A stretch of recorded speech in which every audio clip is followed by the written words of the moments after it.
কাছাড়ের কাটিগড়া বিধানসভা কেন্দ্রের অন্তর্গত কালাইনের হিলারায় চৈত্র সংক্রান্তি উপলক্ষে ধুমধামে পালিত হল ঐতিহ্যবাহী চড়ক পুজো। মঙ্গলবার বাংলা বছরের শেষ দিনে হিলারা ব্লক ডেভেলপমেন্ট কার্যালয়ের পার্শ্ববর্তী খালার মাঠে ধর্মীয় রীতিনীতি মেনে চড়ক গাছ স্থাপন করে শুরু হয় পূজার্চনা। পুজোর মূল আকর্ষণ হিসেবে ভক্তদের কঠোর সাধনা ও আত্মনিবেদনের বিভিন্ন আচার নজর কাড়ে উপস্থিত দর্শকদের।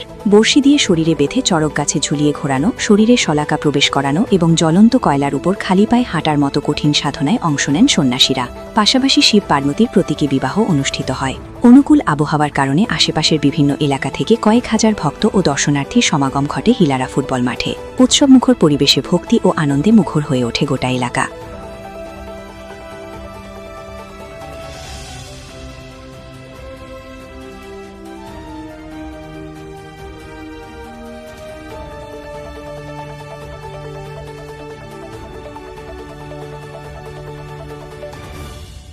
আমার নাম চিত্তরঞ্জন দাস, সন্ন্যাসী।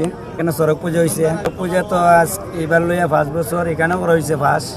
আগে করা হয়তো লক্ষ্মীপুর পালগাঁও পার্ট 2, এখানে করা হয়তো। এখানে এবার তো হয়েছে না, জলের অসুবিধায় মাঠে জল। এখানে ইলারা ব্লকের মাঠে এবার করা খেলা দেখানো হয়েছে, আরজি দোকান হয়েছে, বর্ষিকাতা হয়েছে, শিবগুড়ি নাচ হয়েছে, কালী নাচ হয়েছে। আচ্ছা, এখানে যেটা বর্ষিকাতে যেটা ঝুলানি হয় দেখলাম, এটা তারা দেখলাম রক্ত বাড়ে না বা ব্যথাও পায় না? না না, এটা তো বাবার কৃপায়। বাবার কোনো মন্ত্র না কি আছে? হ্যাঁ, মন্ত্র। ওই যে দেখলাম মানুষের কানে দিকে ঢুকাই দিয়েছে সব, মানে মন্ত্র দিয়ে মন্ত্র দ্বারা। মানে এখনো তো যুগ মানে এখনো যে জেনারেশন তো মানে বিজ্ঞানে বিশ্বাস করে না এগুলা। আপনারা কি কেন বিশ্বাস করেন? বিশ্বাস করতে হবে। বিশ্বাস না হইলে অত ধরনের পূজা করতে পারবে না। মাটির জলের নিচে মানুষ রাখা হয়েছে, ভূমি সজ্জা হয়েছে। এখন যেটা আগুনের উপরে হাঁটিয়ে যাওয়া যেটা যাইব যেটা আর কি, এখন তো এটা হইছে না মনে হয় আপনার? না, এটা হবে। যেটা কি পাও কিছু দেওয়া হয় না, অটোমেটিক আগুনের হিট লাগে না? না না, হিট লাগে না। এটা তো মন্ত্র দ্বারা। তো এটা মন্ত্র দ্বারা? হ্যাঁ, মন্ত্র দ্বারা। এখানে আজকে পূজার মধ্যে আপনি আজকে শিব সাজছেন, তো এটা কেমন লাগছে আপনার শিব সাজিয়ে? ভালো লাগছে। আগের আর শিব সাজছিলেন আপনি?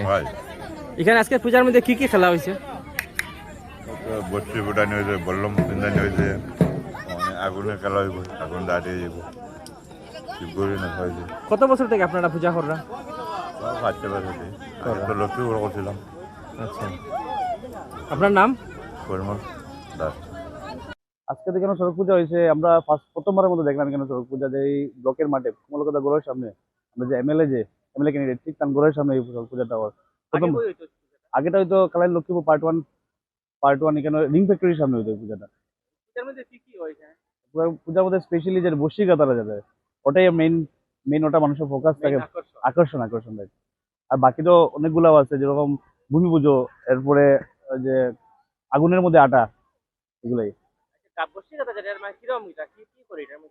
বর্ষিকাতার মধ্যে এটার মধ্যে একটা গাছের মধ্যে ঝুলাইয়া দুই সাইডে দুই মানুষ